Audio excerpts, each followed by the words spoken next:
Okay, next is example 520. So we have a surface, is a rectangular surface. So now we have we have open surface here. Okay, so you have to take note that for Stokes theorem, it should be open surface. If you have a closed surface, you can have a solid, then you have to use the Gauss theorem. Okay, so now we are talking about the open surface, where the open surface is bounded by the closed curve C. So for that, we implement the Stokes theorem. So your surface is a rectangular, and you can see that the C be the boundary of the surface. So you can see the arrow here. So here, if let me resketch. Okay, so in this case, we have something different with the previous example. For the previous example, they don't provide you the arrow. So why they provide you the arrow there on the boundary? Okay, so the idea is, let me explain to you. If we have a plane, let's say I give you a flat plane. Let's say this is your surface sigma, and located at z equal to 1. So this one is z. Okay, now when we are talking about n, normal vector, so your surface is a flat plane. How can you say that, or how can you provide the arrow, I mean the line with direction, and you want to say that it is pointing outward? Okay, some of you would say that the direction should be, because you have a flat, okay, a flat plane. So because n always perpendicular to the surface, so it can be point outward. So when we say outward, so we can consider this way. Maybe some of you say it can be also using this direction. So also point outward to the surface, because it is an open surface and it is flat. So it is quite hard for you to determine or to explain where it is about outward to the surface. It can be both in blue or in green. So that is why for this particular case, they will give you the direction on the boundary. So now, if you have, we're talking about this one, so the boundary should be which color? Pink. Okay, so the boundary is given by the green one, right? So if I give you the direction, so let's say the direction is this way, so it can be counterclockwise, anti-clockwise, or clockwise. So in this case, I want to have, let's say, anti-clockwise. So anti-clockwise, how can we know it is anti-clockwise? Imagine you are standing over here and you're looking down, and you can see it is anti-clockwise, isn't it? Can you imagine that? So now let's say the direction on the boundary is anti-clockwise. So can you determine the end point outward? Okay, how can you determine, or how can you explain the end point outward using that direction on the boundary? Actually, for this particular case, you have to apply the right hand thumb rule. Right hand thumb rule. Okay, so how can you apply the right hand thumb rule? So right hand thumb rule. Okay, you just use your right hand. Okay, and then you apply like this. Okay, so you have your thumb here, right? So your fingers, another 4 fingers follows the direction of the closed curve. So just now, in this particular example, you have a anti-clockwise. So when you have anti-clockwise, okay, please use your own right hand like this. Okay, and then you have your thumb is here and other four is like this. Okay, so your fingers follows the anti-clockwise direction, and where is your thumb direct to? So your end point outward is following the direction of your thumb. So you can see that if you put your right hand like this on the plane, okay, put on your sketching and put on your sketching on the plane z equal to 1, and your fingers follow the anti-clockwise direction, and then your end point outward. So this telling you end is point outward to the surface. So meaning that your end is point outward, follow z positive, or yeah, follow the z positive in z positive direction. So meaning that for this particular example, your end, it should be this one. Okay, but not this one because you have anti-clockwise direction. But if your direction here, we give you a clockwise direction. So when you have a clockwise direction, so remember your four fingers following the direction of your arrow here, this arrow on the boundary or the closed curve here. So when you have clockwise, so your end pointing downward, so your z is negative. Okay, so please practice on doing that. Okay, so for practice, how can you apply the right hand thumb rule to the to this Stokes theorem? Okay, so then in this case we have anti-clockwise, so your end is point outward where z is positive. So in this case I should erase the green one. Okay, so that is not our end. Okay, so we got our end, which is now that is our end that we should have follow the z positive. So now the process here, okay, so actually I want to explain to you just now why in this example they give you the direction. So this direction. So now we look at this particular example where we have this particular plane. So we have the plane here.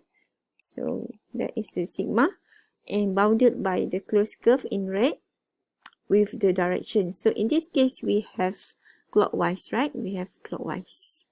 So when you apply the right hand thumb rule and clockwise-ly, so your end point outward to the surface, follow the in this direction. Follow this direction. Okay. So so far we do not know yet whether we have to have I, J or K. We have to refer to the equation provided. So the plane, the surface is coming from the plane z equal to y. So now what is the information given to us? We are given the surface sigma z equal to y. Okay, what else? Oriented as in the figure, so it is given. And then f is given by x square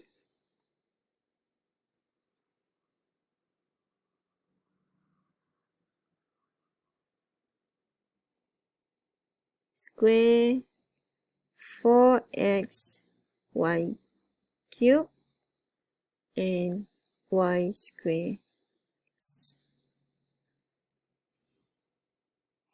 Okay, so that is the information provided to us. Okay, so in this case they ask you to find the line integral of the closed curve C. Okay, since in this case we have the curve, you can see the red one here, closed curve C, so that is C, right? Is lying on the 3D system, so you cannot apply the Green's theorem. Okay, but if your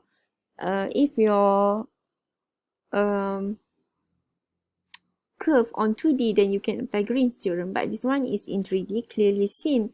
This is in 3D, so you cannot use Green's theorem, but you can use the Stokes Theorem. Okay.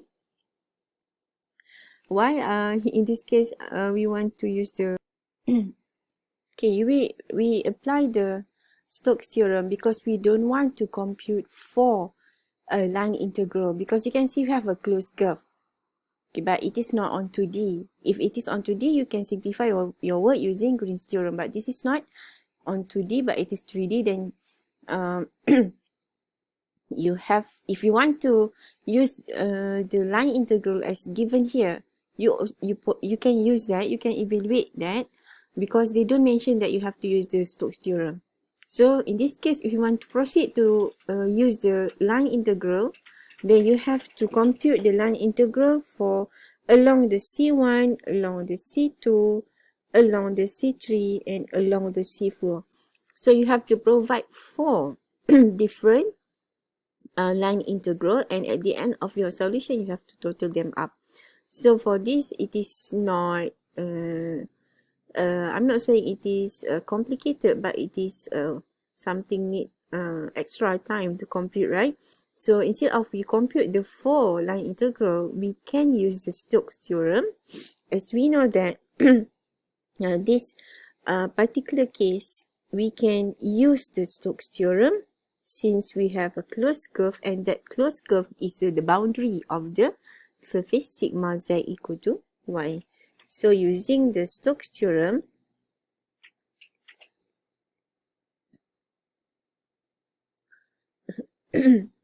so we can compute only one integral, where surface integral.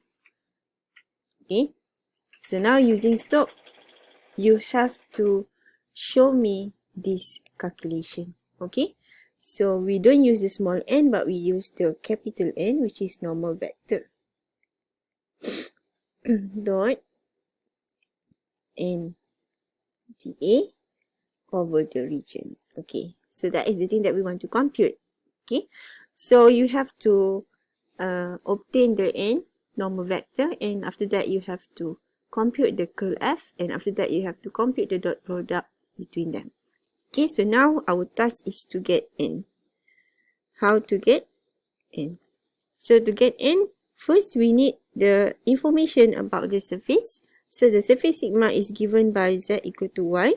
So in this case, I'm choosing z is the function of xy. Or maybe you want to use y is the function of z, also possible. Y equal to z. Okay, but here I'm using z equal to y. So your phi is given by z minus y equal to 0. So phi x will give you gradient phi is given by phi x, phi y, phi z. So 0 minus 1, 1. Okay, so now just check it out. N should be negative or positive gradient phi. Then you have to look at your surface sigma. So based on the arrow in green, where we applied our right hand thumb rule, so you have, please use your own right hand, okay, and your own thumb only on your right hand side. Okay, so actually I'm using right but then it is a mirroring, so it looks the other way around. Okay, I'm using my right hand. Okay, this is right hand. All right. So our n, this is our n pointing this way. So since we choose z is the function, so we should focus on k component. So it is pointing that this direction. So k is negative. So we want k to be negative.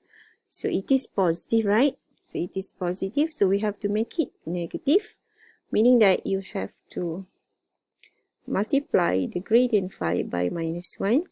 Then you will get 0, 1, minus 1. So now we got k negative. So that is our n. Next, we have to compute the curl F. Okay, so curl F. So I, J, K, I, del del x, del del y, del del z, del del x. Okay, and we put the component of f, so we have x squared, and we have 4xy cubed, and then y squared x. Then we obtain the curl f, so g cross k, 2yx minus 0, and k cross I, 0 minus y, 0 minus y squared, and this one 4y cubed minus 0. Okay, so we obtain 2yx minus y squared 4y cubed. Okay. Okay, so then we apply the dot product between them. So curl f dot with n, this will give us 2yx multiplied by 0 plus negative y squared multiplied by 1 plus 4y cubed multiplied by minus 1. So we got negative y squared, negative 4y cubed. So we put into our integration here.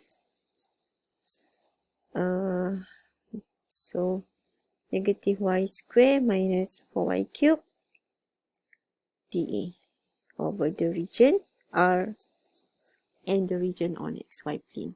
Okay, so before you proceed to integrate, don't forget, please check your integral is ready to be integrated or not. What I mean by the ready is you have to take note that the possible variable that are allowed to be in the integral only x and y. How can we know that? Based on your type of function of the surface.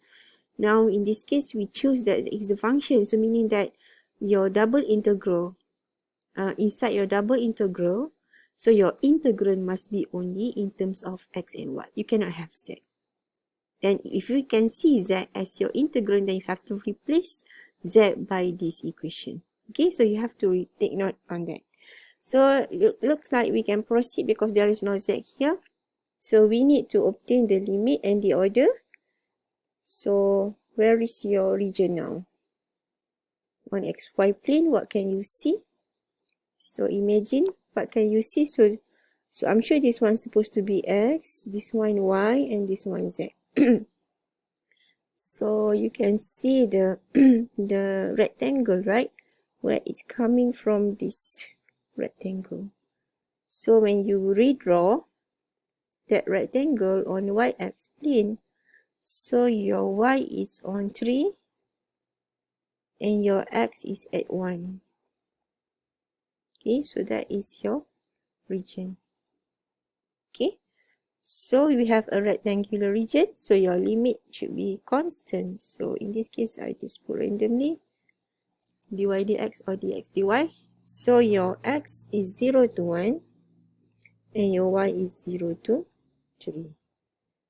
Okay, so then we can start to integrate the double integral. Okay, so first we integrate respect to y, negative y cubed over 3 minus y4. So y 0 to 3 dx.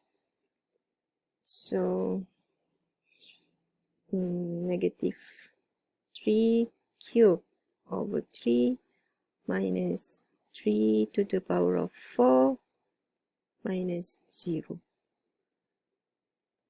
Then we have to integrate the x from 0 to 1.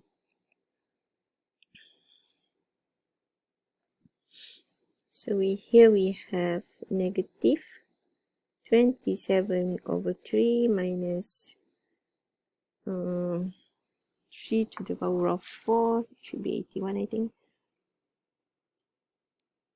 Yes, 81. And then x 0 to 1. So 1. So we got negative 90. So that is the answer, negative 90. All right.